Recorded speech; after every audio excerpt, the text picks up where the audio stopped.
Hello everyone, I'm Sharanya. I'm working as an assistant professor in Christ Academy, Bangalore. And this is my first video ever. I never really thought of making a video as such. You may ask why now is because of my students. Now that we all know that this is the time where most of the students are passing out of 12th, 10th and UG programs, many students tend to approach me with a lot of questions as to what now, what next, which college to opt, which course to opt, should I take up an interview, job or an internship or a break, and many more. And that's when I thought, okay, why not make a video so that it could be helpful for many other students out there. Now that I see that the second PU results are out, how are you feeling? Are you scared? Are you tensed? Are you confused? If yes, this video is going to help you calm your nerves down and make a better decision. Okay, now let's get into the actual questions. Now the first important question, why is it such a big deal? Why is this particular phase of life so difficult? It is so difficult for two important reasons. Number one, it is so difficult because this particular phase of your life is very important one. Because it is so important, it makes it difficult. Now why is it so important is because this particular decision that you are about to take is going to determine your future and your career in the long run. And that's what makes it so important, and that's what makes it so difficult. This decision is not like a decision that you go out for shopping or which shirt to wear today, which shoes to wear today. It's not. It's more than that. It is about your career, it is about your future, and that's why it is so crucial. And second important reason why is it so difficult is because there is a wide range of options available to you. That's what happens when you have too many things to choose from. You tend to get more confused. Gone are the days where we used to have just 4 options, you pick one and you're good to go. But now it's not the case. You have too many options available. There are so many options which you've not even heard of. For example, tea tasters, professional hackers, ethical hackers, professional photographers. These are some professionals which we were not even heard of a couple of years ago. And there are so many options available. That's why it tend to be so difficult for you to make the decision. But the good news is it is normal. It is totally okay to be scared. It's okay to be nervous. It's okay to get confused. You don't have to worry about it. Alright? Now the second important question that we are going to be dealing in our video is what to do next after second PU. How to choose the right program. How to choose the right course that's gonna fetch me benefits in the question seems almost like impossible for some reason. But trust me, it is possible as long as you take care of 3 important questions while making the decision. Number 1, interests. So you must know what are your interests. You cannot take up some course which you are least interested in. It's not going to help you because we are thinking about a future. We are thinking about a career that's going to be for a long time. So you cannot take some course which you are least interested in. And that's why you must ask yourself, what is your passion? What drives you? Which describes you as a person? Where do you see yourself after 5 years? So you must get in touch with your heart and mind and know what are your interests, what are you good at. That is number 1 important question to be answered. The second important question to ask yourself is, are you aware of the options available? Because before you make a decision, you must know what are the options available. Only after that you will be able to make the analysis and go with a decision. So you must know if this particular course is going to fetch you any benefits after completion of it. What are the subjects that you're going to be dealing with? What is that you're going to be learning? What is the kind of teaching pedagogy practiced in this particular course? And so on. And how can you get this information?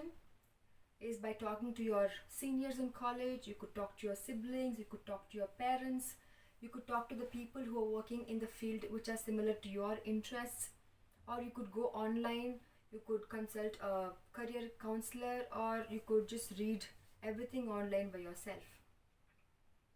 So once you get all the information about the particular course that you're planning on taking, you must do the matching. You see, this is the course available and this is my interest. So you must be able to find out which is the particular course that is going to suit your interest to the best. Alright? And now the third important question is, what are the future prospects? Meaning, when you are planning on taking up a particular course, you must be able to tell yourself, see, after completion of this particular course, I'm going to be this or this or this after a couple of years. You should be able to see yourself as a profession after the completion of the course. You cannot take up a course which has no future scope. There's no point. There's no point in investing your time, efforts and money in something that is not going to give you any benefits in the future. That's when you must ask yourself, what are the career opportunities that this particular course is going to be fetching me in the future. Okay, I understand that you need to listen to your heart and so on, but at the same time you should also be mindful of the opportunities that the particular course is going to be offering you. If not, there is no point choosing that particular course. Okay, now third important question. Now, what are the courses available? As I said earlier, I am here to make your decision process much easier, right? So that is why I'm not going to give you much information, because the more information you get, the more confused you tend to get again. That's why I'm keeping it very simple and easy. So I have divided the courses into 4 important mainstreams, and accordingly you can see where do you see yourself best suited, and you can go with that decision. Okay, the first important mainstream course, engineering. Yes, in spite of all that you've heard and seen around the world, engineering is one of the most sought after course after the second PU exams are done by most of the science students. Because it has become so popular, it has also become equally competitive. That's why if you want to take up engineering as your course, you need to take up an entrance exam called as JEE, Joint Entrance Exam, organized by CBSE, Central Board of Secondary Education. And for your information, last year alone, almost 11 lakh students have taken up this particular entrance exam. You do the math. So now, who can take up this engineering course? It is best suited for those who have strong foundation on mathematics and science. If you're a student who has great passion for mathematics and science, then this is your option. You could go for engineering. It has again many range of options offered, such as mechanical, electrical, electronic, civil, computer science, textile, marine, nanotechnology and so on. So if you are a science student who loves maths, science and technology, this is your option. Alright. The second mainstream course is medical sciences. This is again for the science students. So if you are a science student with PCMB subjects and you want to become a doctor one day, then this is your option. You could go ahead and enroll yourself for MBBS. If not, then you could always go for BSc in pharmacy, agricultural science, zoology, biology, biotechnology, microbiology. Then you have nutrition, diabetes, physiotherapy and many more. Alright. And now the third important mainstream for commerce students. Now there's always this question. See, I am a commerce student, but I want to pursue BSc Computer Science. Can I still do it? Yes, you can still do it. The only challenge is that since you are from completely a commerce background and now you are diving into a non-commerce subject, it might be a little challenging initially, but eventually when you put in your dedication and so on, you will be able to crack it. It is up to you. You can still take up a non-commerce subjects. It is totally your will and wish. Alright. Apart from that, Just like how we have engineering as a professional course for science students, we do have a professional course for commerce students called as CA, Chartered Accountancy. Now, who can take up this Chartered Accountancy is for all the students who loves accountancy and numericals.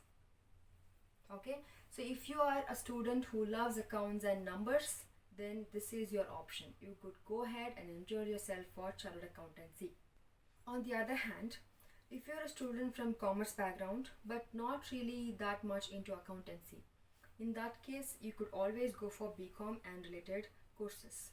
You have BCom regular, BCom professionals and BCom honors.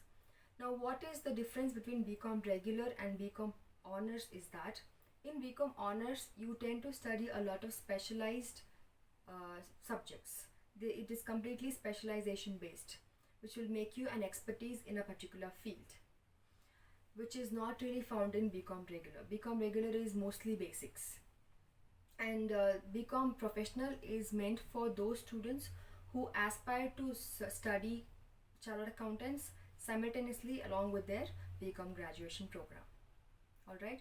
Now, if you're someone who is from commerce background but you are not really into accounts at all, you don't like accounts and numbers at all, then you can always go for either BBA or BBM. That is Bachelor's in Business Administration and Bachelor's in Business Management, which is a management aspect of the commerce. You could go there, showcase your talent and become great managers in the future. Apart from these, you also have other innovative and interesting courses such as BCom in tourism, in journalism and hotel management. It's a myth that when you get into commerce you'll have to study accounts for the rest of your life. No, it's not the case. There are many customized courses being offered by many universities which can actually cater to your needs. Alright. The fourth important mainstream is arts. Arts courses are something which used to be neglected by students a couple of years ago, but now not the case, because many students are going for arts courses because of its interesting, innovative and trending courses such as BA in journalism, BA in tourism, BA in advertising, graphic designing, interior designing, BA in filmmaking, theatre, and BA in linguistic areas, BA in history, psychology, sociology, history and politics. Then you have, like I said, filmmaking and theatre. So now the arts courses have become so innovative and trending, students love it. So if you're someone who is really good at arts and literature and many more, you could always go ahead with arts. It is a myth that if you do BA you won't get job. No, it's not the case at all right now. You have so much of opportunities if you have done BA. So forget about all those myths and just follow your heart. Alright. And apart from these four mainstreams, you also have a lot of diploma courses available on all those subjects I just mentioned. The best part about going with diploma is because of important three reasons. Number one, the duration is much shorter. It ranges from 6 months to 2 years maximum. And secondly, you have the option of going for distance education. And thirdly, it is much cheaper compared to the main regular courses. If you're someone who cannot wait for 3 years to get over, or if you're someone who have to get into the job immediately, you could always go for diploma, simultaneously take up a part-time job. You could support your family as well as take care of your career. Alright. I hope this video is helpful. If you have any queries, any doubts, please do write in the comment section. And you could also subscribe for more useful videos in the future. I wish you all the best. Stay home, stay safe. Thank you.